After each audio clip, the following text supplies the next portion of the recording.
नमस्कार दोस्तों, मैं डॉक्टर अमित आर्या होम्योपैथिक पंजाब से आपका स्वागत करता हूं। दोस्तों, आज हम बात करेंगे अपेंडिसाइटिस मतलब अपेंडिक्स। दोस्तों, अपेंडिक्स एक ऑर्गन होता है हमारी बॉडी में, उसके इन्फ्लामेशन या सूजन को अपेंडिसाइटिस कहा जाता है। दोस्तों, अपेंडिक्स एक उंगली के आकार की संरचना होती है जो बड़ी आंत मतलब लार्ज इंटेस्टाइन के निचले हिस्से से जुड़ी होती है। अपेंडिक्स ये पेट के निचले दाहिने हिस्से में, जहां पेट और पैर के ज्वाइंट होते हैं, संरचनात्मक रूप में ये एक ट्यूब की तरह होती है और जिसकी लंबाई लगभग 2 से 4 इंच तक हो सकती है। अगर अचानक से आपके पेट में दर्द होने लगे और जो दर्द बढ़ता ही जाए और ये अपेंडिक्स की बीमारी का संकेत हो सकता है। तीव्र अपेंडिसाइटिस पेट की आपातकालीन सर्जरी का सबसे आम कारण है। आज हम बात करेंगे कि अपेंडिसाइटिस में क्या लक्षण होते हैं और क्या कारण होते हैं और इसकी क्या होम्योपैथिक मेडिसिन है। और दोस्तों, अगर आप मेरे चैनल पर नए हैं तो प्लीज मेरे चैनल को सब्सक्राइब करिए और बेल वाला बटन जरूर दबा दीजिए। जब मेरा नया वीडियो आएगा तो आपको नोटिफिकेशन मिल जाएगा या मैसेज आ जाएगा। और दोस्तों, अगर आपको किसी बीमारी के बारे में इंफॉर्मेशन चाहिए तो आप मुझे कमेंट सेक्शन में पूछ सकते हैं। और दोस्तों, अब अपेंडिसाइटिस मतलब अपेंडिक्स की इन्फ्लामेशन को हम अपेंडिसाइटिस कहते हैं। दोस्तों, अपेंडिक्स सीधे पाचन प्रक्रिया में भाग नहीं लेता, लेकिन इसका अप्रत्यक्ष रूप में पाचन तंत्र और शरीर की रोग प्रतिरोधक प्रणाली पर प्रभाव हो सकता है। ये गुड बैक्टीरिया का एक सुरक्षित भंडार है जो आंत में होने वाले बैक्टीरियल जो इन्फेक्शन या पेट खराब होने की स्थिति में लाभदायक बैक्टीरिया की भरपाई करता है, जो लिम्फोइड टिश्यू से भरपूर होता है, जो रोग प्रतिरोधक क्षमता को मजबूत रखता है। जब आंतों में इन्फेक्शन या दस्त जैसे समस्या होती है तो अपेंडिक्स में जो मौजूद फायदेमंद बैक्टीरिया द्वारा आंत को स्वस्थ बनाने में सहायक होते हैं। अपनी बॉडी में डाइजेस्टिव सिस्टम होता है जिसमें बड़ी आंत और छोटी आंत होती है और साथ में आंतों का काम होता है जो हम खाना खाते हैं। आंतों के बीच में से होके वेस्ट मटेरियल मल के रूप में बाहर आ जाता है। ये एक नॉर्मल प्रोसेस होता है। बट हमारे पेट में छोटी आंत और बड़ी आंत होती है, पर बड़ी आंत के साथ दोस्तों अपेंडिक्स जुड़ी होती है जो आगे से बंद होती है।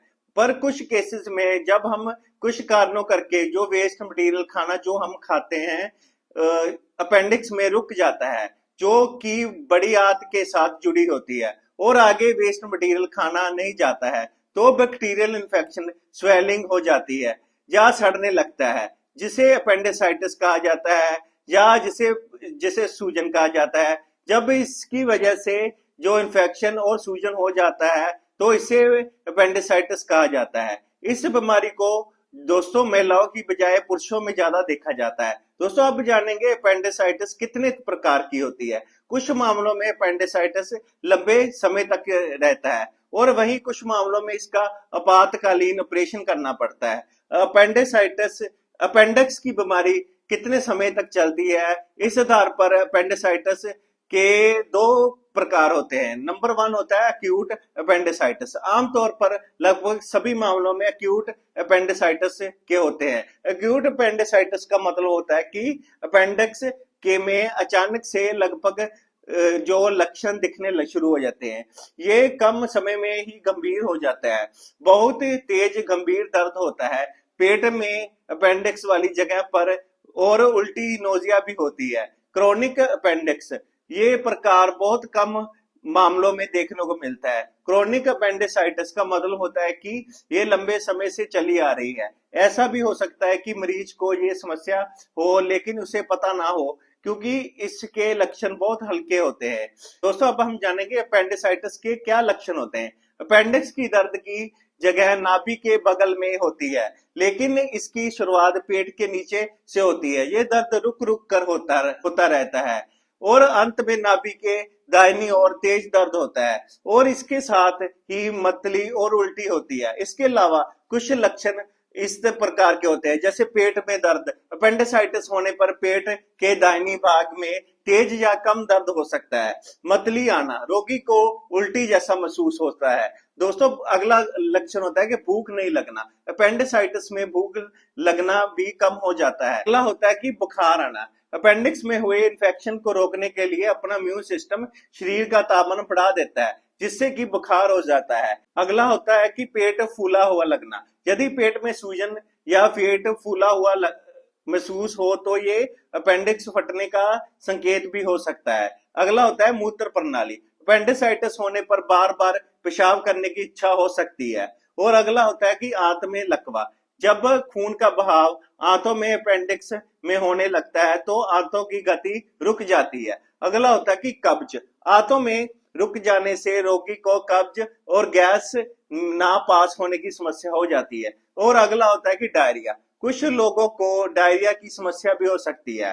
और दोस्तों अब हम जानेंगे कि अपेंडिसाइटिस के क्या कारण होते हैं। अपेंडिसाइटिस तब होता है जब आपके अपेंडिक्स के अंदरूनी भाग में ब्लॉक्ड हो जाता है। उसके अलावा अपेंडिक्स के आकार पर भी ये निर्भर करता है, इसकी समस्या हो सकती है या नहीं। इसके प्रमुख कारण होते हैं जैसे कि इन्फेक्शन और सूजन होना। अपेंडिक्स बड़ी आंत से जुड़ा होता है और बड़ी आंत में कई तरह के जो पैरासाइट होते हैं जो इसमें जाकर जो इन्फेक्शन और सूजन का कारण बनते हैं। और अगला कारण होता है कि बीमारियां जैसे कि कोलाइटिस और जैसे सिस्टिक फाइब्रोसिस जैसी बीमारियों के कारण भी अपेंडिसाइटिस के मामले देखने को मिलते हैं। और अगला कारण होता है कि अपेंडिक्स में ब्लॉकेज आना।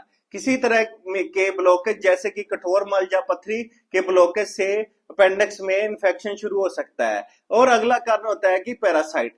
बड़ी आंत में कई तरह के बैक्टीरिया होते हैं। यदि अपेंडिक्स में बैक्टीरिया जाकर अपनी संख्या बढ़ाने लगते हैं तो इससे भी अपेंडिसाइटिस हो सकता है। और अगला कारण होता है कि ट्यूमर। अपेंडिक्स में ट्यूमर हो जाने के कारण भी इसमें ब्लॉकेज आ जाता है, जिससे कि अपेंडिसाइटिस हो सकता है। और अगला होता है कि कठोर शौच या अपेंडिक्स की पथरी। जब मल में कठोरता होती है तो ये अपेंडिक्स के द्वार को बंद कर सकता है।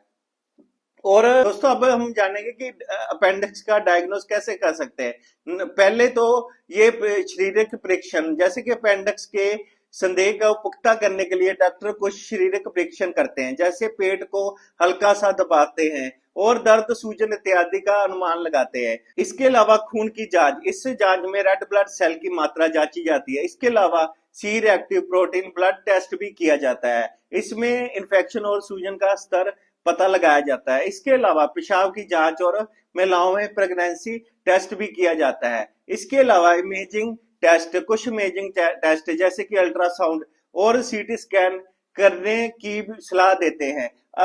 अक्सर इमेजिंग टेस्ट करने से अपेंडिक्स में सूजन और जो इन्फेक्शन का पता लग जाता है। दोस्तों अब हम बात करेंगे ट्रीटमेंट के बारे में। दोस्तों एलोपैथी में इसका इलाज सिर्फ सर्जरी है, पर होम्योपैथी में इलाज करवाना चाहिए। होम्योपैथी में बहुत बढ़िया इसका ट्रीटमेंट है। जो नंबर 1 होम्योपैथी मेडिसिन है दोस्तों, बेलाडोना 30। ये बहुत बढ़िया मेडिसिन है एक्यूट अपेंडिसाइटिस के लिए। अगर अब बड़ी आंत और छोटी आंत में बीच में बहुत ज्यादा दर्द हो रही हो और झटका जैसे दर्द हो रही हो और थोड़ी सी हिलने से ही दर्द हो रही हो और थोड़ा सा हाथ लगाने से भी दर्द होती हो और साथ में उल्टी और सर दर्द भी हो रही हो और साथ में बुखार भी हो रहा हो, तो इन सभी कंडीशन में बेलाडोना 30 की 2-2 बूंदे सुबह शाम 1 महीने तक लेनी चाहिए। और अगली मेडिसिन है बैप्टिशिया सीएम। ये एक्यूट अपेंडिक्स में बहुत बढ़िया काम करती है। ये अपेंडिसाइटिस में सर्जरी की जरूरत जब पड़ती हो तो इस स्टेज में सिर्फ 1 डोज ही काफी है इस मेडिसिन की। इसकी हाई डोज में ये मेडिसिन मतलब सीएम पोटेशियम में लेनी चाहिए। और अपेंडिसाइटिस में पेन और नोजिया होती है और पेन राइट साइड में होती है और चलने फिरने पर दर्द ज्यादा होती है, तो इसकी 1 डोज एक बार सिर्फ 1 हफ्ते में लेनी चाहिए। और दोस्तों अगली मेडिसिन है डाइस्कोरिया क्यू। ये भी एक एक्यूट अपेंडिसाइटिस के लिए बहुत बढ़िया मेडिसिन है। जब पेट में गैस करके बहुत ज्यादा दर्द हो रही हो और दर्द थोड़ा सा पीछे की तरफ बेंड करने पर कम होती हो तो इसकी 20-20 बूंदे 2 टाइम 1 मंथ तक लेनी चाहिए। और दोस्तों अगली मेडिसिन है प्लम्बम मेट 30।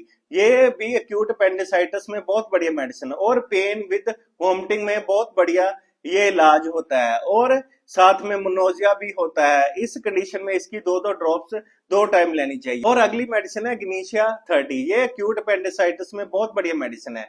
जब बहुत ज्यादा नर्वसनेस होती हो और पेन के साथ बहुत ज्यादा डर लगता है और ऐसे लगता है कि सर्जरी करानी पड़ेगी, और सर्जरी कराने में बहुत ज्यादा डर लगता है, और अपेंडिसाइटिस की पेन के साथ बहुत ज्यादा स्ट्रेस में रहना शुरू कर देते हैं, तो इसकी 2-2 बूंदे सुबह शाम 1 मंथ तक लेनी चाहिए। अगली मेडिसिन है किनीशिया 30। ये होम्योपैथिक मेडिसिन अगर अपेंडिसाइटिस में सेप्टिक कंडीशन हो गई हो और किसी कारण करके अपेंडिक्स की ब्लॉकेज करके या और किसी कारण करके इन्फेक्शन हो गई हो, तो इसकी 2-2 बूंदे 2 टाइम सुबह शाम लेनी चाहिए। दोस्तों, होम्योपैथी में अपेंडिक्स का बहुत बढ़िया इलाज है। अगर हम 2 या 3 महीने तक लगातार होम्योपैथी लेते हैं तो बहुत बढ़िया इसमें रिकवरी कर सकते हैं। सो अगर आपको मेरा वीडियो अच्छा लगा हो तो प्लीज मेरे चैनल को सब्सक्राइब करिए, और अगर आपको किसी और बीमारी के लिए इंफॉर्मेशन चाहिए तो आप मुझे व्हाट्सएप नंबर पर कांटेक्ट कर सकते हैं, और आप मुझे कमेंट बॉक्स पर कमेंट कर सकते हैं। थैंक यू दोस्तों।